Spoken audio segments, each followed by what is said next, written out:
lovely to connect with you. My name is Becc for anyone who doesn't know me. I am really happy to talk with you today because I know it's been a while and I'm so excited to just get back into magic with you.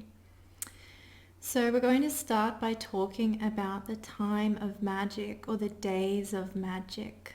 This was a particular point in the civilization known as Atlantis, which was in a previous eon or era of time that we as a humanity lived before this one.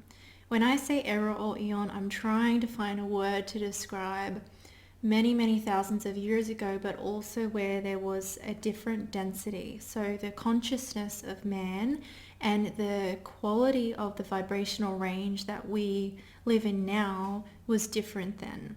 It was a higher consciousness that we were in. We were in a less dense place or experience than the third dimension and the way that Earth currently is residing in. So yes, we are going to talk about that, and then we're going to get into the Song of Remembrance and the divine truth or the divine song. And then I'm pretty sure, if I feel intuitively, we're also going to share a beautiful sacred song of remembrance that is actually flown through my soul's lineage to be sang at this time now. And it will become obvious why that is. And also, I'm just so happy to see you guys again. Okay? Yay. Right, so if you see me looking down, I've got some notes here and I've got some on my computer. I've got like a million notes, okay? Okay, but I want to bring you back to the time of Atlantis. This was a point where, I'm just looking at my notes here. This was a point just towards the end of Atlantis is what I'm going to talk about now, where what we would call the cataclysm or the fall, this shift and drop in density to where we are now, just before that happened. This actually happened, this shift happened as a result of our own chaos. And I remember being in that time, and many, not just myself, but many people could feel that the stars were saying at that time that we were going to go through a death process. And we were going to need to release and surrender to the shift of Gaia and to surrender into heaven. This was an invitation. And it was always the option to do that. And we have a similar option at this time now that we are in. And in the time of Atlantis, or the time of the cataclysm, we were not ready. We were in too much gratification, much addiction to the chaos of our own making. We mistook the power that we had because at the time that civilization, in the heights of it, it was very, the only word I can describe is rich. It was very rich in its magic and in its power. And our consciousness, it was so like we were really intensely scientific, but intensely psychic, intensely knowledgeable, intensely wise. We had a lot of consciousness power. But at that time, we as a collective, we mistook our power for a shield of protection from the great seas that were rising and the turbulence of the earth that she was moving through. And when the Great Mother rises, when Gaia begins to shift, we're not supposed to fight. There are natural movements and cycles within a planet. And the life on that planet is not supposed to fight, nor are we ever really supposed to fight. We're supposed to live by release and surrender and flow just like the rest of nature. And when we do this, we come into not an end or a death, but really a rebirth. And we are led to heaven in that way. That was the invitation. Things in the society, though, at that time were very unstable, is the word. The leadership of the society and the temple cultures, or the temple cultures were the leadership. A lot of the leaders within that, their consciousness was actually injured. They became very over greedy within their own sort of power in a really unhealthy way. And they really began to see themselves as God. Instead of being a part of God and being within God and nature, they took themselves out of that. They took it too far. And it really was like they were high. They were high without boundaries on the limits of what they could or shouldn't do with their power and with this knowledge and deep magic that was available. I'm just checking my notes here. The choices that they made relative to magic, including very powerful things like stone technologies, were, in the end, they were not in alignment with God or nature or love. It actually all started as as I said, a very rich time, and there was a great period of exploration and discovery.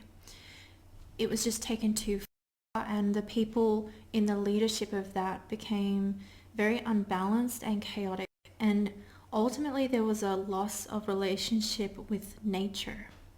Okay, so it's one thing to kind of enjoy nature and explore it as scientists and play with it and love that. And it's another thing to really go beyond it, and we lost our relationship with nature. And I want to share that I recall that just before this, there had been a long period where many of the seers, including myself, were very concerned. We saw a dark time befalling humanity, and the leadership, their energy, over time we watched as they ultimately went mad. They lost themselves. They were lost unto themselves. When you talked to them and you looked in their eyes, it was like looking like into an empty cavern of darkness, and you could just drop in there and fall into a darkness, and their minds and their energy, their consciousness was high without boundaries.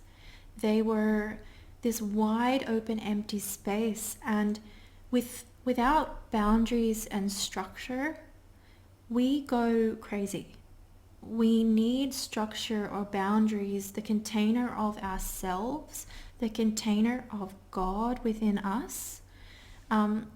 We need that, and they couldn't feel that anymore. They couldn't find it anymore in themselves. So they were ultimately very unbalanced and dark and chaotic in their nature. And if you combine that with very high knowledge in science, it wasn't great. So I'm going to look at my other paper notes here. And I just want to share with you the memories that came to me, which I've already shared a bit of, but I recall that as a collective, or in that madness, we were afraid of ourselves and we were afraid of what we could do. There was almost too much magic in the hands of people who were lost to themselves. They ultimately ended up defiling nature, and they, as I say, they viewed themselves as gods. And they had ultimately too much power without clear thought. And when you have that, you go mad.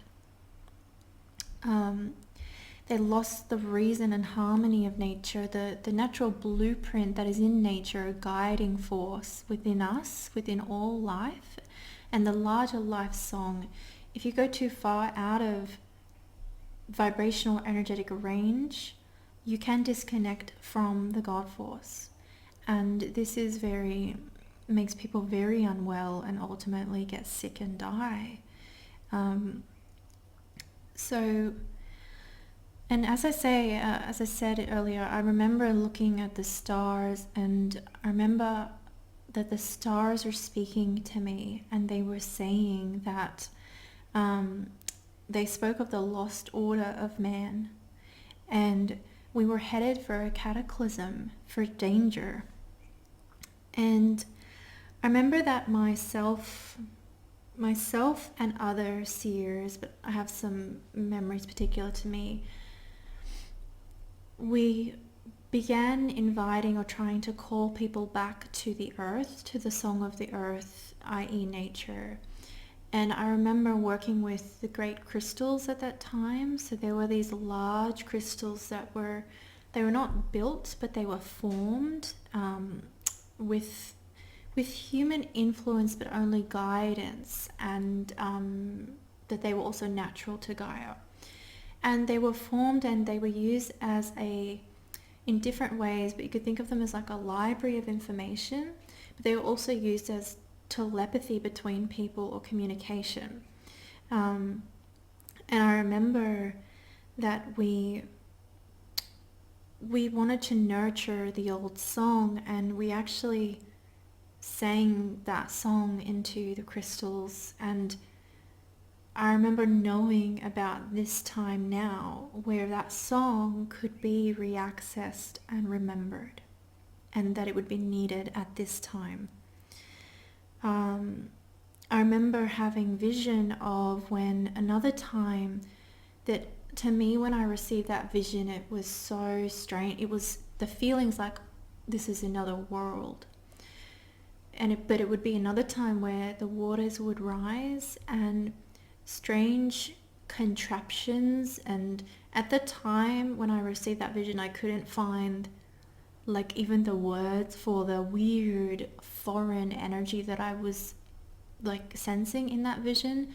But now I can tell you that what I was sensing then was the word is digital. So I saw this time where strange digital contraptions would take over the consciousness of man, and we would lose ourselves, and we would lose ourselves again. And me and other temple keepers, we sang into the great crystals our memory of home, so that we would remember through each lifetime, that we could remember and send that tone, that song down through the DNA and via the crystals, even when the great crystals crashed into the seas. Atlantis and the people of Atlantis could and would still remember. I must say, these great crystals, the visions of the ones that I see is they're like a garnet color, a browny red, but kind of see-through-y color, and they look like Superman's fortress. If you've seen Superman, huge, like monolithic size, formed, very thick crystals.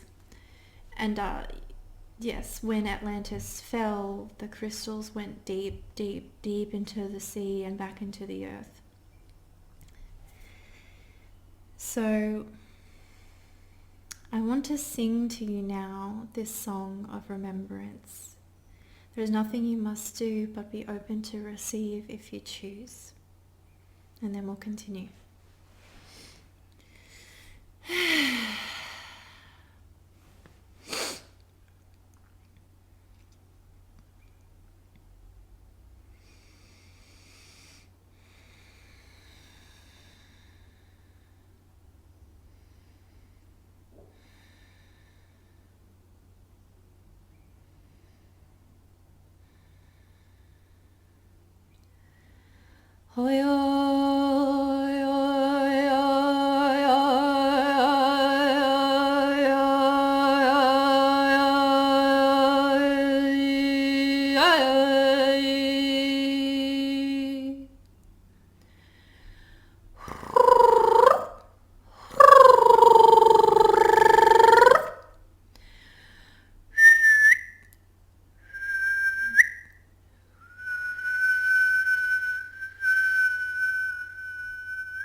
Thank you for receiving this sacred song. Thank you, my brothers and sisters who remember in this moment. There's nothing you must do. We are. We are the quality of the isness that is life. What you are and what you have been in all lifetimes cannot be changed or altered, only through your choosing and only through forgetting, but always remembering, always coming home. So what we learned in our experience of Atlantis and the cataclysm was that we need boundaries, and to stay within the realm of the divine truth or divine song of life, to really remember and keep the remembrance of who and what we are. And because these leadership or scientists of that time, they greatly contributed to the cataclysm, and it was a completely chaotic time, and the world, the earth, it couldn't sustain that. There's also an element of a natural shift occurring. We had an opportunity to rise and we could not do that. So right now I want to talk about this idea of remaining within the harmony of the song, because right now in this now life experience, we know that we're going through a very, very similar density shift into a higher vibrational range or a higher consciousness. That's what Gaia and the universes and the suns are all doing, and we're affected by that. So it's really important for us to, perhaps now more than ever, to live in the remembrance of the song and to live in divine truth. We have to live more powerfully than ever in the realm of our own divine will, of the God force within us. When we push against God or nature, divine will, truth, when we go against that and what is, that's when we suffer. That's when we suffer the most. So I want to talk a bit about the current expressions of consciousness that are going on at this time. So all people in their expression of their consciousness, so their identity, their gender, their beliefs, all the things, all of the expressions, to the degree that they're not harmful, they should be acknowledged as the expression that they feel. And we need to practice non-judgment and allowing and compassion of expression of each other in the way that someone sees themselves. When we are deeply, deeply identified with a thought or identity or a belief, when we add resistance or judgment from ourselves, or if we get that from other people, we experience suffering. We always experience suffering in that. We need to remember, and we know in our own experience, that there's a very, very real, rich and ingrained felt experience of each person who might see themselves in any moment as a way other than their divine truth, other than the divine truth in them. We're all actually finding our way back to divine truth. We are all releasing and transforming old beliefs and identities in every moment. And our path is and has always been to release what isn't divine truth, what isn't our whole truth, and to do this in a compassionate way and a gentle releasing of anything that's misaligned in us. And we always need to approach our own healing and our path and each other's path with love. And we cannot control, nor should we disrespect someone else's wherever they are in their journey. So this is important because in the time of Atlantis, where we were, the scientists and leadership of that time, some of the leadership were experimenting with all sorts of things like particles and life, and but also themselves. And they ended up creating like hybrid creatures, hybrid people.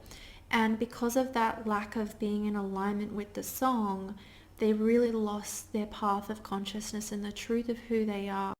And the world descended, it truly, literally descended into a chaos because we didn't have that sense of following divine truth as it is in nature, and like, which is our guiding principle.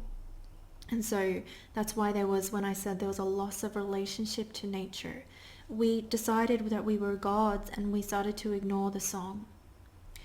So we need to be mindful to not do that again in our current society. We cannot ignore divine truth. This is something that we must not do. If we do this, we fall into chaos. We fall into suffering. We find that time and time again in ourselves. If I identify with something that isn't of my essence, I suffer. And I can lose myself with heavy identification and complete disconnection from the God song, which I'll get into in a bit more further down. So I want to mention too that in the current time, the biggest challenge is when people are disagreeing on what is and what is not harmful, and at the same time we share a society. So when we have an opposing viewpoint, but we have a shared society, and those viewpoints are what the society runs on. That's why a lot of why we're experiencing so much conflict within this topic and in general. A good example is with the whole sea thing. People have an argument, an inner argument about what is safety, what isn't safety, what is health, what isn't health, what is freedom, what isn't freedom. And we saw two distinct paths or timelines and kind of like little groups of people being played out. And it's when we can't agree what does and doesn't cause harm that we need to, instead of, our lower consciousness is compelled to create war to try to be safe, which is actually very contradictory if I think about that, right guys? But what we actually need to do is to move towards love and creating a way or a path for all, even when there's disagreement, to be at peace. And this ultimately is going to mean that ultimate separation of society. We've talked about this before on this channel, about the two paths or two timelines of those who evolve with the divine song and the intense light that's coming in right now, and those that pull away from it and go more towards a losing of the self than a gaining of the essence of the self. And eventually we will have two distinct societies. And even though that's not exactly the unity that we would like, it is a path for peace. War is not peace, and it never will be. So I wanted to mention that too. And now we're going to talk about what is divine truth, what is this thing that we're talking about in nature, etc., and a guiding principle. And how does that look with everything we're talking about now and that's coming up in our society and regarding identity, consciousness, and science even. So I'm going to use the example of a flower. So if I take a flower, I cannot change the song of the flower, the divine essence that is flower in that flower. If I physically alter it, change its physiology, or push the energy or move the energy of it, or it decided to do that for itself somehow, to move and be more and more like a rock, I can do that. And I can create artificial energetic conditions and physical alterations to encourage its energy to be more and more like a rock. But its essence is untouchable by all of that. Its essence and its DNA is still a flower. Its DNA is still there, still running, still going, expressing or trying to keep expressing itself as the way that it's written, as a flower. the DNA is a script of our spiritual essence or our consciousness in each person and each life form. And it is impulsed and propelled by the God force or the life force within to express and manifest itself, this life form, whether it's a flower or a rock or a person, to express and manifest itself as the divine blueprint that it has been written as its divine essence. I definitely can create artificial mimic or energetic synthesis and do things on the physical and physiological level to make it seem very, very much like the flower is a rock. But it's still singing its original tone or soul essence of being a flower. And I can accept and allow it to be as a rock if it chooses. And I'm just laughing at my metaphor, which is not the best metaphor, I think.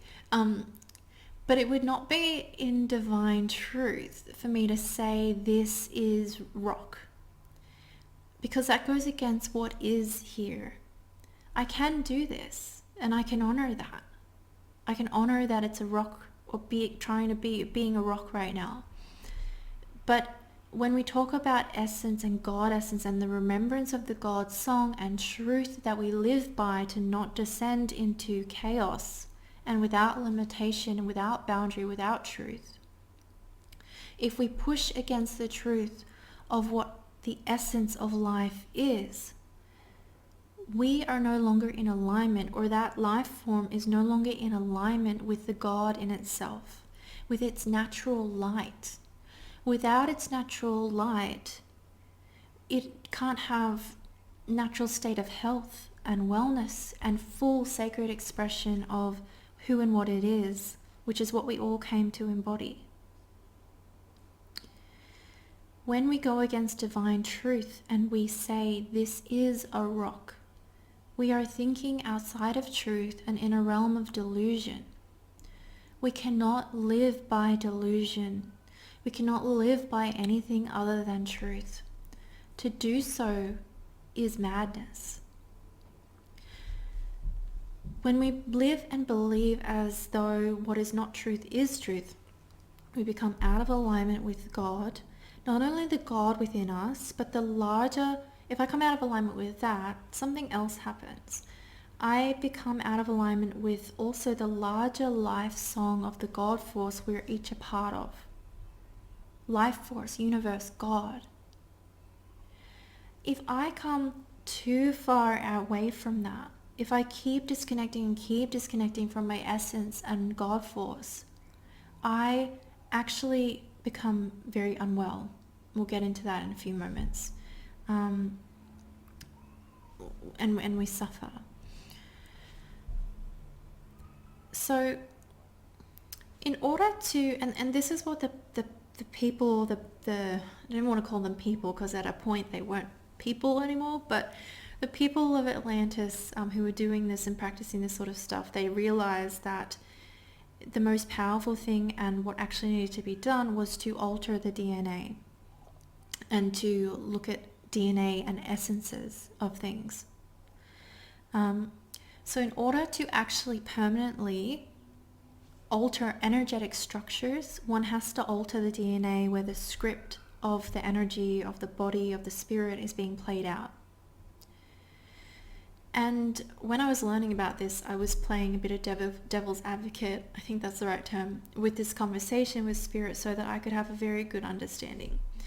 So I said, but what about when we do energy healing on someone, or when we change our beliefs? We definitely change our magnetism and we change our energy. We are altering our energy, like, aren't we? Like if I believe something really powerfully, I start to vibrate that. And the response is that we can alter and create within the realm of sanity. And none of this is meant as an offensive way. It's talking about how truth is the structure through which still stable consciousness flows. We go out of that, it gets like this, and it, as I said, descends to chaos. We have to look at life. it doesn't go insane. It's not born of chaos. It has a divine rhythm or song to it that ebbs and flows. And we can only create and play and express and explore healthfully within the realms or the constitution of the song of life. And then I said, but what about when people shapeshift? Because shamans do that in this life now, and in previous eras because it was a less dense and higher consciousness, if you knew how to shapeshift and change your energy that way, you did turn into a bird. Okay, so in this life it can be done with great challenge and high magic. So, I said, what about when people turn and like shapeshift into a bird? Okay, we can do that to a degree in this realm, but we will always be human. I could turn into a bird. I could, with high magic and challenge, probably. But I was and I am a human. My consciousness is human. And I remembered my experiences in past lives of shape-shifting, and it was true that when I would turn into something else of nature, I still had a human consciousness there as well. I could really try on the consciousness of another being, but I still had a human consciousness available to my consciousness. So the answer was that I cannot permanently, truly transform my entire essence into something that I was not originally formed from. If we wanted this to be achieved, we would need to go back to the beginning of our nature and be rewritten by the God force, by God flow. It is not, if it's not our time for that, or even our spirit's highest will for that to happen, we will not go back and be rewritten, but instead be taught a valuable lesson in what we can and cannot achieve within the sanctity of expression within the God force.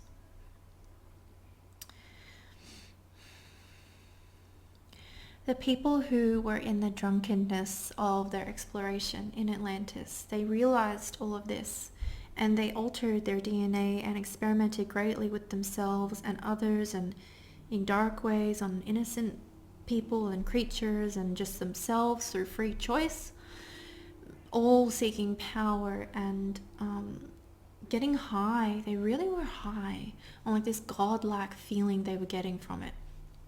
So this caused them to fall out of the song. And when we look at what is really falling out of the song, because we all get lost and we all fall into forgetting and not remembering the song, and we identify with things and wrong energies, and we're not perfect. It's when we start to completely reverse or go opposite to the God force. That's when we're no longer in the song, when we completely start to go opposite to nature, and we pull it back and we pull it back, and we're so inverse and reverse. This is when we're outside of the realm of safe expression and play and exploring within the God song and respect of the God force and the respect of the God song within me. This is when we can become dangerously disconnected from the God song, and we can actually disrupt our ability to take in life force because we're not connected to our essence. We actually, and this is what happened to the people in Atlantis, although the cataclysm also took many out. But this is what happens to people that are very inverse and are very spiritually unwell and disconnected from themselves. They can no longer take in their own life force, and so they get sick, and their being starts to try to die. They die if they would let it. But unfortunately, when they're very attached to still existing, the only way to keep surviving is to find a way to take light or God force, life force, from another means, another source. So these are always temporary and never enough. You have to keep getting more and more to sustain, because the light can't be held within a body that's so deteriorated and not connected to the God song anymore. It can't be held in there for very long. It can be kind of like processed and used up, and then it's gone. So, and it's because that body and that consciousness is trying to find a way to die, to go back to the God force and be rewritten, to return. It's pulled by its own magnetism, actually, to be pulled into the radiance of the God force once more. This isn't the death process for everybody. If you stay within your God essence and connected to the God force range, you continue along your essence in a process of incarnation, and your essence builds and grows and is radiance. If you come too far out of it, you no longer are a radiance, and whatever is left has to be rewritten by the God force born, which is not a bad thing either. It's beautiful. But you do go kind of back to the beginning of your essence expression, or your soul's expression. So if we consider all this, what is God's song and what is divine truth? It is always natural. It is always organic and natural. And what is reverse and going opposite to God's song and pulling ourselves too far out of it is when we go towards unnatural and artificial. If we live by false truths, delusions, as though they are truth, we create an artificial truth. So energetically, we're living by something artificial. And then we start to express and manifest that through very not great things on our physical level, through harming other people. And ultimately, the artificialness leads to a pathway or a timeline where people are existing in a state of transhumanism, where the body itself is no longer natural. There is many artificial changes and amendments made to it, and it is really just a false copy of a body and of a human. And as I say, the life force starts to exist in that way where it can't really sustain by itself, and it has to take from other sources, and it's survival. It's not a live radiance. When we come to that point where we're no longer natural, we're not life, and it's not just like my nails are painted blue right now, but I know that that's false, and I know that that's an additional something. And if I started to say, this is my natural nail, this is it, this is what this is, and therefore I'm saying this is written into my DNA, this is divine truth, it's not truth. And I would be living in a delusion through that, and harming myself and pulling myself away from my divine essence and consciousness of what it is to be human and have not blue fingernails currently. How cool would that be? Maybe we'll evolve into having glitter on our fingernails. I think that would be a great evolution. Okay, so I think that that's very helpful to understand the point between natural and unnatural, artificial and organic, transhumanism down to the extreme.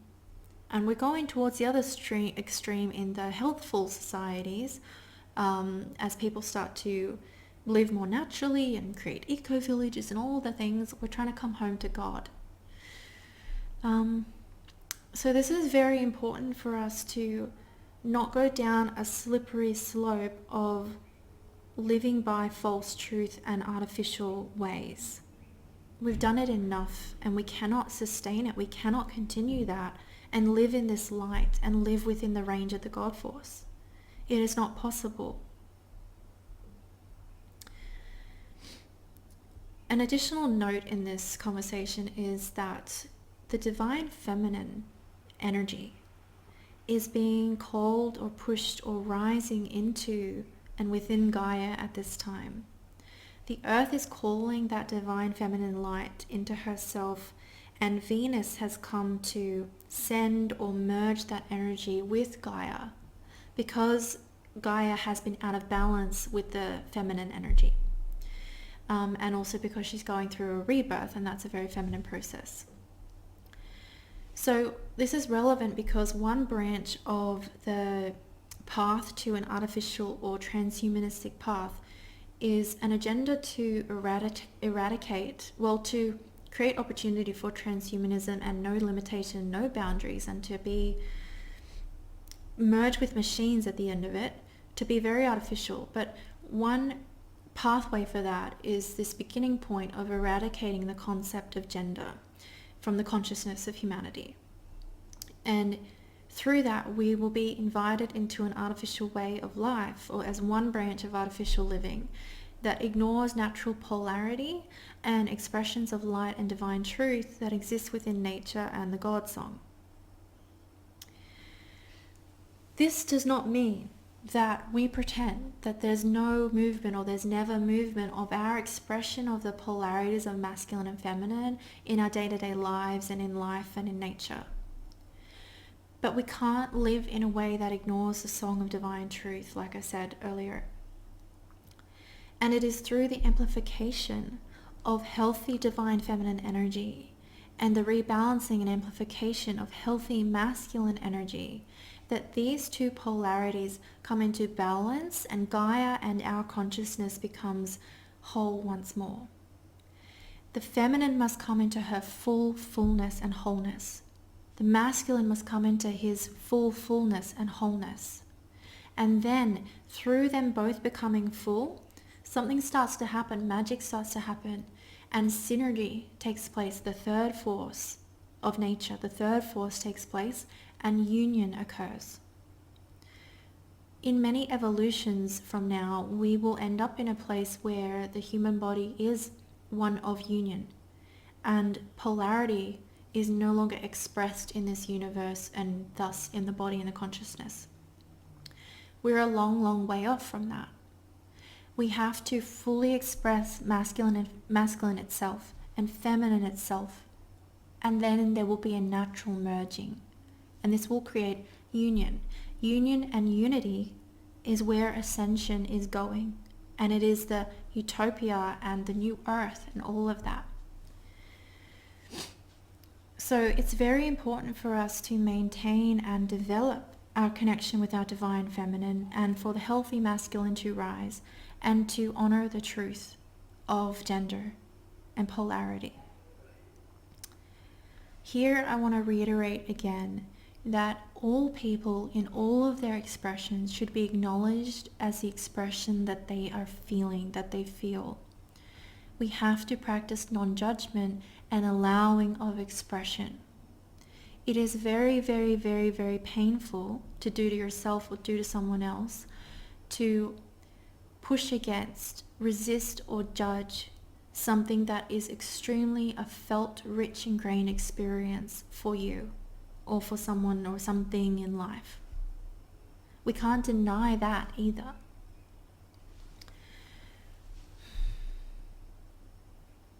We're all finding our way back to divine truth.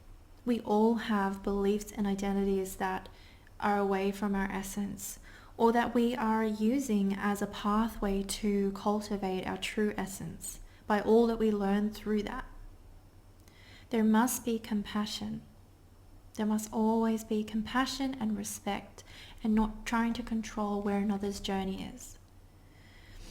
We also need to be aware of the potential for manipulation for the transhumanism agenda, and to consistently come home to the song that sings now, the song that is, the song that you are, the song that ascension calls us into in an amplified, strong way now. Ultimately, we are being called to return to the one song, to our whole song, to truth, to find home within ourselves. When we struggle with a challenge to our sense of identity or expression, not just limited to gender or sexuality or anything, there's always a longing to feel at home, a longing to belong to oneself, belong in oneself as oneself, to feel at home within oneself. This is occurring now because we are on a path home.